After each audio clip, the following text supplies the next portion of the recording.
Die kon Aruba no pabai via een onderlinge regeling. En toen hebben ze nou, hofata, een onderlinge regeling. País Aruba, por favor. No laga gente burla de nos inteligencia. Rijkswet Hoffa, in palabra metabisa, Rijkswet, no een onderlinge regeling. Por favor. No pa sobre e meneer Aki, no staatssecretaris di, país Holanda. Un staatssecretaris, nós temos que querer sua palavra blindelings, ciegamente. Rijkswet não tem onderlinge regeling.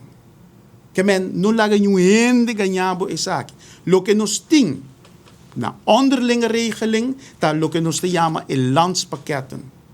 Qual na luna de na luna de april, ora que nós vai na luna de mei, juni, luna passada. Ora que nós vai EPCO, caminho com na duna uma apresentação de evaluação de onderlinge regeling aqui. E para que a onderlinge regeling porta meio viável, mirando a situação atual de Aruba, para sobre het begin en een einde. Rijkswet heeft geen begin en een einde, meneer de staatssecretaris.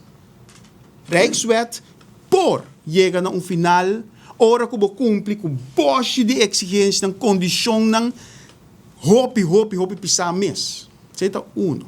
De dois, Rijkswet ta basa riba, verdade, bo llega na acordo ng consensus, riba tópico ng kuta beneficioso para todos os países. No, riba tópico kuta mina, bo constituição, antora abo via porta, di padilante, di sala, di comedor, whatever, di kusina, porque vai mina nos autonomia. Então, saki, tu rende saco do artículo 38, que todos raad avisa que artículo 38 aqui está inperking, eta mina nos autonomia, eta mina é direito caminho com o parlamento de Aruba por passo suleina.